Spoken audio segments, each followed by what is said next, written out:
미국의 보스턴에서 목회를 잘 하셨던 A.J. 골든 목사님이라고 유명한 설교자이십니다.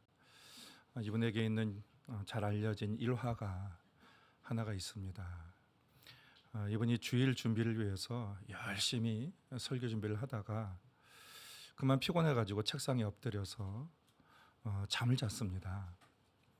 잠을 자는 중에 꿈을 꾸게 되었습니다. 그 꿈 속에는 그분이 목회하는 교회에서 함께 예배를 드리고 있었습니다. 의자가 부족할 정도로 사람들이 차서 예배를 드리고 있는데 그 많은 사람들 중에 이 목사님에게 유독 한 30대의 사람이 눈에 들어오는 것이었어요. 낯선 사람인데. 그래서 그 사람에게 유독 관심이 가면서 예배 끝나면 저분을 좀 개인적으로 좀 만나봐야겠다라는 그런 생각을 하고 그리고 축도하고 예배를 마쳤고, 지금 꿈 얘기입니다. 그리고 이제 예배당 마당에서 이분을 기다리고 있는데 교인들이 다 나가도 이분이 보이지 않는 것이었어요. 그래서 안내위원들에게 물었습니다. 그 30대 정도 돼 보이는 그분 모르시냐고, 못 보셨냐고 했더니 이 안내위원이 이렇게 말하는 거예요. 그분이요? 잘 알지요. 그분 예수님이십니다. 라고 그렇게 얘기를 하는 것이었어요. 이분이 예수님이라는 얘기에 자다가 벌쩍 깨가지고 깜짝 놀라게 되었습니다. 그러면서 이분에게 한 가지 변화가 생겼습니다. 어떤 변화냐면 이분이 이제 설교할 때마다 예수님이 그 예배 현장에 함께 계신다는 그런 마음을 가지고 설교를 하게 되었고, 그리고 교인들에게도 그 얘기를 나누었더니 교인들도 같은 마음으로 그 예배 현장에 예수께서 함께 계신다는 그런 믿음으로 예배를 드렸을 때에 그 예배가 감격 있고 감동이 있는 그런 살아있는 예배가 되었고, 예배가 살아나니까 이 교회가 점점 더 부흥하는 그러한 일들이 일어나게 되었다는 것입니다. 우리 교회가 예배를 시작할 때에 제가 제일 먼저 여러분에게 다 같이 묵상 기도하심으로 예배를 드리겠습니다 라고 말씀을 먼저 시작을 하죠. 이 묵상 기도할 때 우리는 어떤 것을 하게 되냐면 이 묵상 기도할 때 내 생각을 내려놓는 겁니다. 그리고 내 번잡하고 복잡했던 모든 것들을 다 내려놓고 성령님께 모든 것을 맡깁니다 라는 그런 기도를 하는 거예요. 성령님이 무슨 말씀을 하시든, 성령님이 어떻게 인도하시든 나는 그대로 따르겠습니다. 성령님, 이 예배를 인도해 주십시오 라고 그런 마음으로 우리가 묵상 기도를 하는 거예요. 그리고 두 번째로 제가 예배로 부름하면서 성경 구절 읽잖아요. 성경 구절을 선포하잖아요. 이 예배로 부르면 하나님의 말씀을 선포하면서 예배자들을 예배로 초청하는 거예요. 그러니까 하나님이 인도자를 통해서 하나님이 함께 계시는 그 예배의 자리로 성도를 초청하는 것이 예배로의 부름입니다. 그래서 하나님 내게 말씀하여 주시옵소서라고 하나님께 귀를 기울이고, 또 하나는 예배로 초대하신 그 하나님 앞에 감격과 감사로 나아가서 기쁨으로 예배를 드린다는 그 결단이 있는 것이 예배로의 부름입니다. 우리의 예배는 우리가 하나님을 초청하는 것이 아니에요. 그 예배, 교회가 드리는 예배에 임재하시는 그 하나님이 성도를 초대하는 것입니다. 하나님의 자리로, 하나님의 임재의 자리로 그 사람을 초대하는 거예요. 그러니까 우리가 예배를 드릴 때에 어떤 마음을 가져야 되냐면 예수님이 지금 함께 계신다, 이 현장에 함께 계신다는 그런 마음으로 그것을 기정사실하여 그 마음을 가지고 최선을 다해서 하나님께 집중하여 예배를 드리는 것이 그 예배의 자세다라는 것입니다. 인간은 근본적으로 종교적인 존재입니다. 사람의 종교적인 존재라고 할 때에 크게 네 가지를 말합니다. 첫째는 사람은 죽어요. 또 한계성을 가지고 있습니다. 그래서 이 유한함을 극복하기 위해서 종교를 가진다라고 합니다. 또 하나는 이 사람의 마음속에는 오늘 우리 장로님 기도하셨던 것처럼 이 죄성이 가득해요. 이 해결할 수 없는 이 죄성을 내가 어떻게 해결할 수 있을까? 그래서 그 죄사함을 그걸 얻기 위해서 종교를 가진다라고 합니다. 또 하나는 불안함입니다. 이 한 치 앞도 모르는 그 불안함 때문에 하나님의 도움을 의지해서 그 불안함을 극복하고자 사람이 종교를 갖는다라고 합니다. 마지막으로는 공허함이에요. 사람의 마음에는 공허함이라는 게 있습니다. 허무한 마음이 있고 공허함이 있습니다. 근데 이것이 영적인 갈증이라고 합니다. 영적인 갈증. 전도서 3장 11절에 보면 하나님이 사람에게 영혼을 사모하는 마음을 주셨다라는 그런 의미처럼 이 사람에게는 이 영적인 갈증이 있는데 이 영적인 갈증을, 이 목마름을 해결하기 위해서 종교를 갖는다라고 그렇게 사람들이 얘기합니다. 오늘 같이 읽은 본문은 우리가 지난주에 감사절로 읽었고 감사절로 보냈고 지지난주에 읽었던 그런 본문 이후에 계속되는 말씀이에요. 예수님과 사마리아 여인에서 그 우물가에서 대화를 나누시는데 예수님이 사마리아 여인에게 내가 주는 물을 마시는 자마다 영원히 목마르지 아니하리라 그렇게 말씀하셨습니다. 그때 사마리아 여인은 주여 그 물을 내게로 주셔서 내가 다시는 목마르지 않게 해주시고 여기에 이제 더 이상 물 기르러 라는 그런 수고를 덜지 않도록 해주십시오라고 그렇게 예수님께 간청을 했습니다. 그러자 예수님께서는 말을 돌리셨어요. 그리고 그 여인의 영적인 문제를 끄집어내셨습니다. 바로 남편에 관한 문제였습니다. 예수님께서 여인에게 내 남편을 데려와라 라고 말씀을 하시자 이 여인은 저는 남편이 없습니다 라고 대답을 했습니다. 예수께서는 그래 내가 남편이 없는 것이 맞다. 내가 남편 5이 있었고 그리고 지금 있는 남편도 동거하는 사람도 내 남편이 아니다 라면서 그의 인생에 있는 문제들을 끄집어내셨습니다. 이 여인의 경우처럼 유독 이성의 문제에 있어서 약한 사람들이 있어요. 이성의 문제에 있어. 그래서 이런 경우는 어떤 이성과의 관계가 서원해지면 금세 다른 사랑을 찾습니다. 이런 사람의 특징이 있는데 이런 사람 특징은 애정결핍이 그 애정결핍의 수치가 누구든지 있는데 그 수치가 다른 사람보다 높다는 거예요. 애정결핍의 수치가. 그래서 어렸을 때부터 사랑을 받아야 될 대상에게 사랑을 충분히 받지 못하거나 자기가 수용해주고 포용해줘야 될 그 대상으로 하여금 충분히 받아들여지지 못했을 때에 이러한 애정결핍과 불안한 마음들이 생긴다는 것입니다. 그래서 늘 자기 자존심이 낮은 자존심을 가지고 있고 관계에 있어서 좌절감을 자주 겪는다는 거예요. 그래서 성인이 되어서도 이것을 해결하기 위해서 끊임없이 사랑을 갈구하는 거예요. 확인받고자 하는 성인 아이가 그 안에 있게 되는 거예요. 여러분 과연 이성이 이 여인의 그 결핍을 충족시켜 줄 수 있을까요?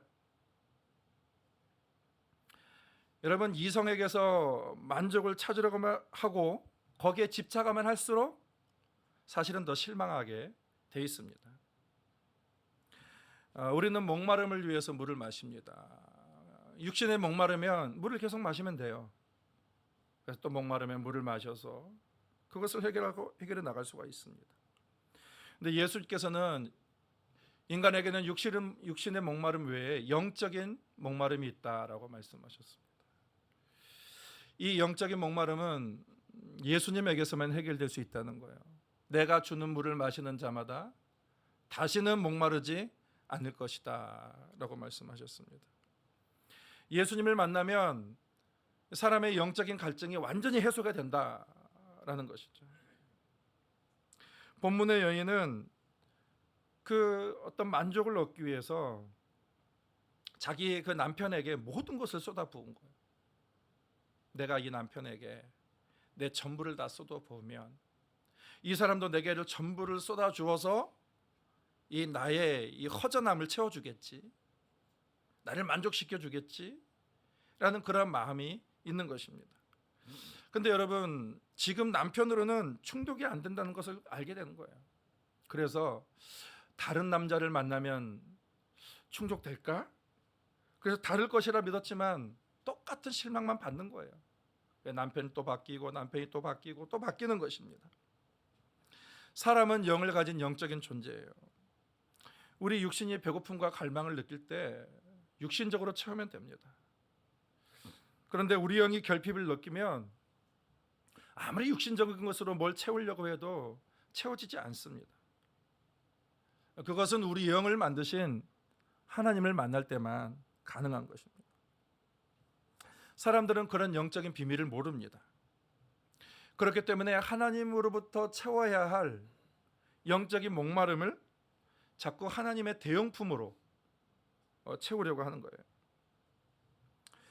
본문의 여인에게는 남자가 대용품입니다. 사람마다 성향에 따라서 하나님의 대용품이 달라요.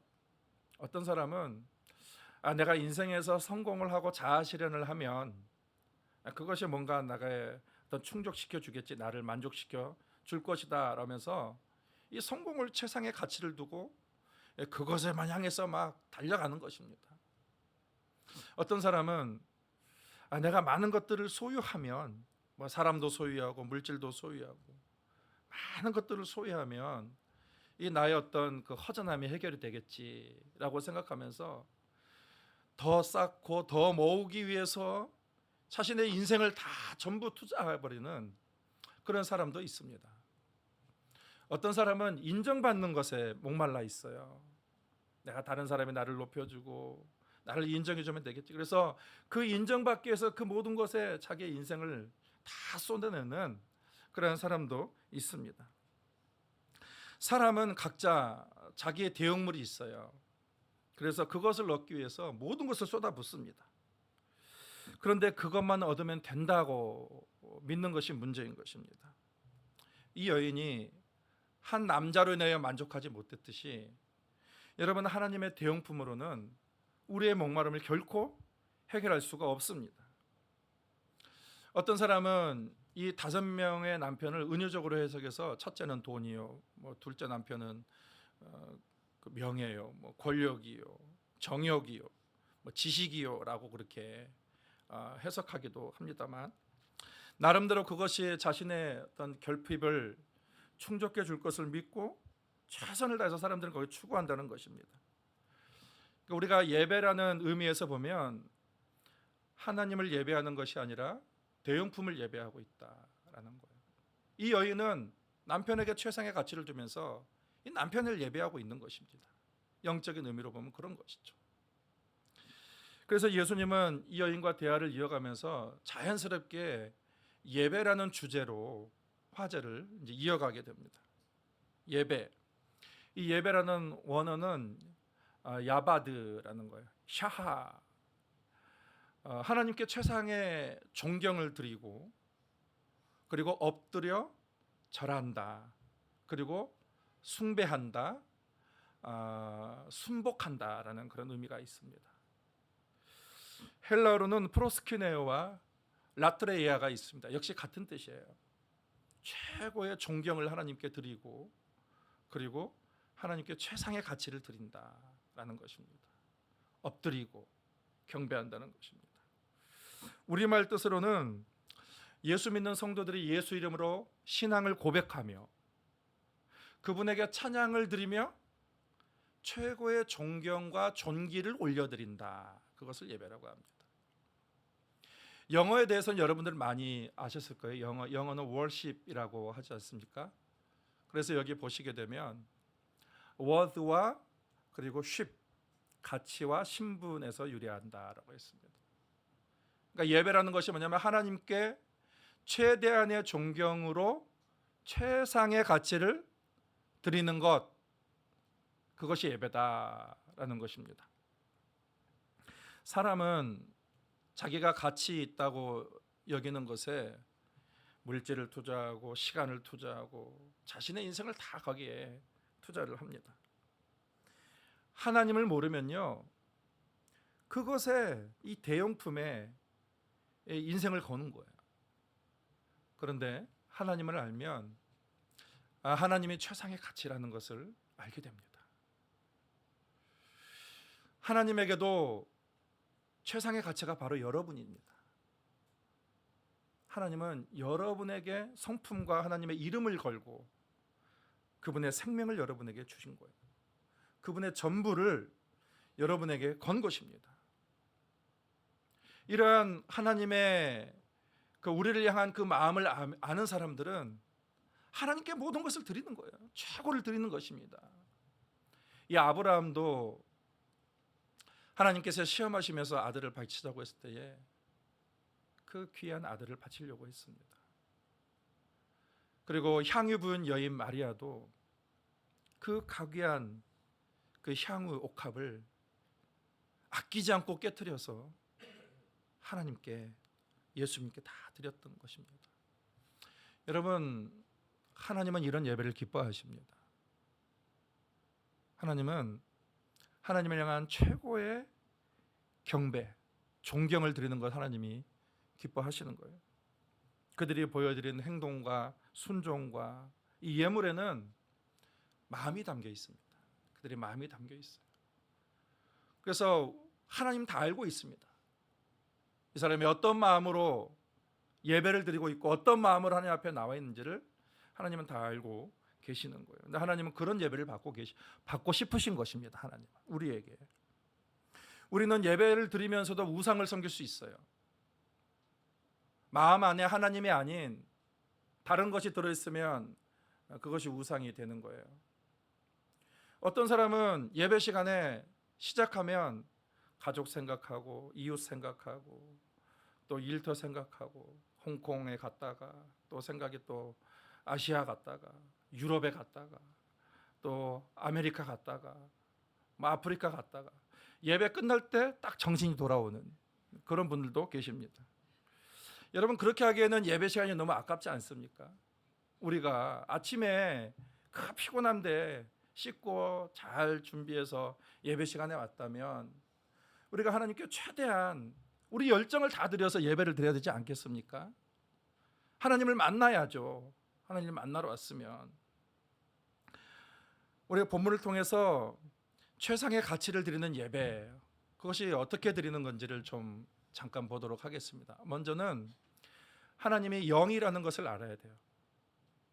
많은 사람들이 예배에 실패하는 것이 하나님이 영이라는 것을 간과할 때가 많이 있습니다. 하나님 보이지 않아요. 근데 사람들은 기본적으로 보이는 것에 집중하고 관심을 두게 됩니다. 보이는 것에 집중하고 관심을 두다가 보이지 않는 하나님이 뒷전으로 밀려나 버리는 거예요.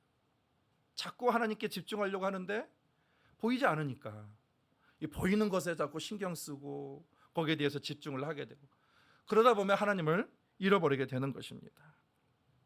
성경에 보면 하나님은 보이지 않는 분이다라고 하는 거예요. 골로새서 1장 15절, 디모데전서 1장 15절, 보이지 않는 홀로 한 분이신 하나님. 여러분, 보이지 않는다고 해서 존재하지 않는 건 아니에요. 보이지 않는다고 해서 그분이 인격이 없는 분은 아니라는 것입니다. 우리 사람이 인격 대 인격으로 만나듯이 하나님도 보이지 않지만 그 인격을 가지신 하나님이 오늘 여러분을 만나고 계시는 거예요. 하나님이 안 보인다고 해서 우리가 교제할 수 없는 것도 아니고 우리와 사귈 수 없는 것도 아니에요. 하나님은 인격을 가지신 하나님이 인격을 가진 인간을 만드셨어요. 그리고 그분은 보이지 않아도 가장 확실한 인격자이십니다. 그래서 영이신 그 하나님인 것을 우리가 기억하면서 그 하나님이 인격자이시고 오늘 우리를 만나신다라는 그러한 믿음으로 우리가 예배를 드려야 되는 것이죠. 그래서 보이지 않는 하나님을 보이는 것처럼 믿는 것입니다. 보이는 것처럼.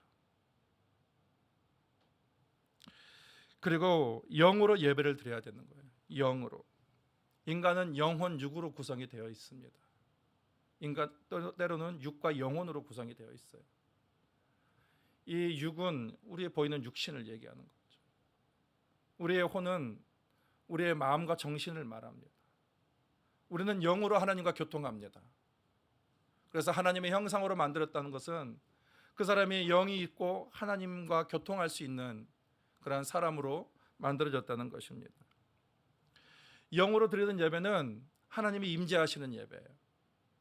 그래서 하나님이 임재하셔서 그 성령의 도우심으로 드리는 예배입니다. 성령이 역사하시고 성령이 주도하시는 그 예배를 말하는 거예요. 구약시대 때는 하나님의 임재를 추구했습니다. 예배를 드릴 때 모세가 시내산에서 하나님의 임재를 경험했습니다. 그때 그것이 거룩한 곳이 되는 거예요. 하나님의 임재한 곳이 거룩한 곳이 되는 거예요. 불기둥과 구름기둥으로 하나님이 임재하셔서 이스라엘 백성들을 한 걸음 한 걸음 인도하셨어요. 그리고 그들이 하나님께 제사를 드리는 성전은 하나님이 거하시는 초소가 되었습니다.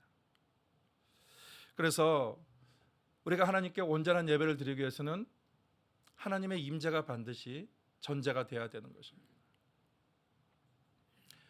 제가 대학원을 다닐 때에 구약학 교수님이 있습니다.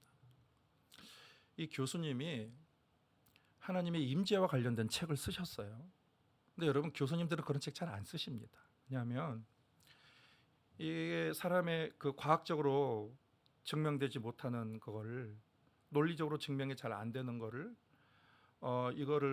이게 학문적인 가치가 없다고 사람들이 생각하기 때문에 잘 안 씁니다. 그럼에도 불구하고 이 교수님이 하나님의 임재와 관련된 그런 책을 쓰셨습니다. 그 이유가 있습니다.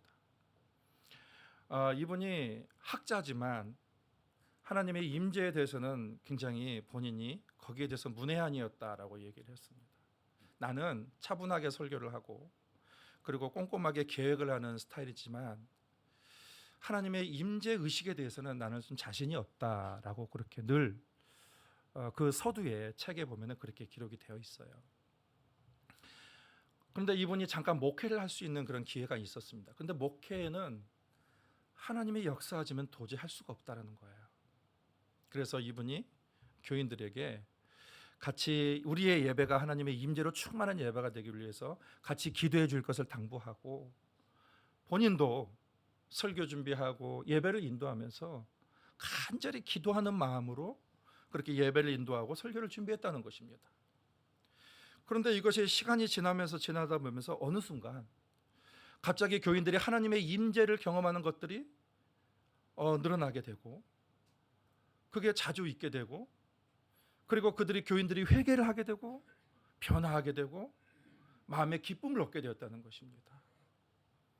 뭔가 뚜렷하게 뭐 엄청난 일이 일어나거나 뭐 탁월한 은사를 받거나 그런 것이 아니라 교인들의 마음에 천국을 경험하게 됐다는 거예요. 하나님의 평강이 임하게 되고 이 세상에서 경험할 수 없는 천국을 예배에서 경험하게 되었다는 그러한 간증을 이분이 책의 서두에 그렇게 기록을 했습니다. 여러분, 교회의 음악은 우리가 하나님의 임재를 구하는 보편적인 수단이에요. 여러분, 교회가 음악을 주도해 왔습니까? 과거에부터 보면 교회 음악이 이 시대의 음악을 주도했던 것을 우리가 보게 됩니다. 그게 왜 그러냐면 이 찬양과 하나님의 임재와는 연관이 있기 때문에 그래요. 목소리로 하나님을 찬양하다가 더 많은 것으로 하나님을 찬양하고 싶다 그래가지고 이 악기들을 만들고 개발하고 그리고 그 악기들을 통해서 하나님을 찬양하게 되고 그래서 교회 음악이 굉장히 풍성해졌습니다. 그래서 이 찬양과 하나님의 임재는 연관이 되어 있어요. 다윗도 시편에 보면 찬송 중에 거하시는 주여라고 했습니다. 그래서 얼마나 열정적으로 하나님을 찬양했는지 모릅니다. 이 찬양과 성령의 충만함은 서로 관련이 있어요. 성령을 충만하면 찬양을 좋아하게 됩니다. 기뻐하게 됩니다. 그래서 교인들 중에 보면 음치였다가 하나님을 믿고 나면서 이 성령 충만을 받으면서 그 음치가 해결된 분들이 많이 있습니다. 제가 직접 많이 봤어요. 찬양을 기뻐하다 보니까 그 안에서 이 영으로 찬양하는 거예요. 성령으로 찬양하는 거예요. 그래서 이 찬양과 이 성령의 임재는 연관이 있습니다. 여러분, 우리가 기도할 때 성령님이 임재하십니다. 성령의 임재 안에서 하는 기도와 성령의 임재가 없이 그냥 인간적인 생각으로 드리는 기도는 하늘과 땅 차이예요. 우리가 기도를 여러 가지 수사를 사용해서 복잡하게 할 필요가 없습니다. 기도는 단순할수록 좋아요. 단순하고 단조로운 용어로 간절하게 믿음으로 기도하는 것이 좋습니다. 그것이 힘이 있어요. 우리가 정말로 온전한 기도를 드리려면 먼저 회개를 해야 돼요. 하나님 앞에 회개하고 내 마음을 정결하게 하고 성령께서 나를 통해서 내 안에서 역사해 달라고 간절히 간구하면서 그런 마음으로 하나님께 기도하는 거예요. 그래서 교회가 합심해서 간절한 마음으로 한 마음으로 하나님께 기도할 때 하나님이 그 기도 가운데 임재하시는 것입니다. 저와 여러분이 각자의 삶의 자리에서 정말 하나님께 간절히 기도할 때 임재하게 되는 것입니다. 여러분, 제가 기도 주관하면서 하나님의 임재를 굉장히 많이 경험했어요.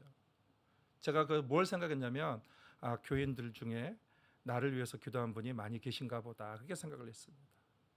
교인들이 기도하지 않으면 임재할 수가 없습니다. 기도할 때 하나님께서 임재하시는 거예요. 그래서 영으로 예배드리는 것은 하나님의 임재 가운데서 그분과 만나는 거예요. 그리고 하나님이 주도 가운데에 그 성령의 이끄심을 우리가 따라가는 것, 그것이 영으로 드리는 예배입니다. 마지막으로 우리가 최상의 가치를 하나님께 드리기 위해서는 진리로 예배를 드려야 되는 거예요. 이 진리는 말씀을 의미합니다. 말씀에 근거하지 않는 예배는 그것은 예배가 아니에요. 항상 우리의 예배는 말씀에 근거해야 되는 거예요. 오늘 보면은 22절에 보면 우리는 아는 것을 예배한다라고 했습니다. 말씀이 심어졌기 때문에 그렇습니다. 하나님이 말씀을 통해서 알려주신 대로 그들이 예배를 했기 때문에 그것이 참 예배가 되는 것이죠. 물론 말씀이 없어도 예배가 가능합니다. 찬양도 예배고, 찬양도 말씀이 있는 예배잖아요. 그 찬양이잖아요. 기도도 마찬가지예요. 기도, 우리가 말씀을 근거로 우리가 기도를 드리게 되지 않습니까? 그런데 여러분, 우리가 깊은 예배를 드리기 위해서는 말씀이 있어야 돼요. 반드시 말씀이 있어야 돼요. 성경을 보면요, 하나님이 임재하실 때는 반드시 말씀을 주십니다. 하나의 단어라도 말씀을 주셔요. 그 사람에게 많은 말씀 필요 없습니다. 여러분, 하나님은 복잡하게 말씀하지 않아요. 하나님은 아주 단순하게 말씀하십니다. 한 단어로도, 한 문장으로도 하나님은 말씀을 주셔서 깨닫게 하시는 거예요. 하나님의 임재할 때 말씀으로 그 사람을 만나 주시는 것입니다. 아마도 저를 포함해서 수많은 설교자들은 단순히 지식적으로 설교 준비하는 분은 없을 것입니다. 다 기도하는 마음으로 하나님, 이 설교가 우리 성도들에게 하나님의 음성으로 들려주게 해주시옵소서라는 그런 간절한 기도하는 마음으로 늘 말씀을 준비할 것입니다. 모든 설교자가 저는 그럴 것이라고 저는 믿습니다. 여러분도 어떻게 되냐면 이것을 사람의 말로 받아서는 안 됩니다. 하나님께서 내게 말씀하신다라는 그러한 믿음을 가지고 받아야 되는 거예요. 예배 가운데 우리는 사람을 신뢰하지 않고 하나님을 신뢰하는 거예요. 설교자를 신뢰하는 것이 아니에요. 하나님을 신뢰하는 것입니다. 그러니 예배는 반드시 하나님의 말씀이 있어야 되는 거예요. 제가 설교의 기능과 역할에 대해서 몇 가지 좀 기록을 했습니다. 교인들이 이걸 좀 알면 좋을 것 같아서 글씨가 보이십니까? 설교의 기능이라는 것은 성도들이 올바르게 하나님을 만나도록 돕는다. 회중을 회개하게 하며 하나님과의 건강한 관계로 이끈다. 믿음이 없고 시험에 든 사람에게 믿음을 격려한다. 듣는 자들의 삶의 태도에 긍정적인 변화를 이끈다. 힘든 일을 겪고 있는 자들에게 위로와 소망을 준다. 신앙 공동체가 성숙하고 하나님의 뜻을 향해 나아가게 한다. 여러분, 그 영적인 일들은요, 교회에만 있는 것은 아닙니다. 다른 종교에도 있고 일반 사람들도 여러분 영적인 일들을 경험하게 됩니다. 그런데 영적인 일이라고 해서 다 하나님의 역사는 아니라는 사실입니다. 하나님의 말씀으로 그것이 하나님의 역사인지 마귀의 역사인지를 구분하는 거예요. 말씀이 모든 것의 척도가 됩니다. 사람이라는 게 자칫 잘못하면 마귀에게 그 마음을 빼앗길 수 있고 그 생각이 빼앗길 수 있거든요. 근데 말씀이 그 안에 들어가면 말씀을 통해서 그가 마귀에게 빼앗겼던 생각을 다시 하나님께로 돌리게 되는 것이고, 그래서 그 말씀이 마귀에게 사로잡힌 사람을 해방하는 능력이 있습니다. 힘이 있는 것입니다. 그래서 영과 진리로 드리는 예배라는 것은 하나님의 임재가 있는 것.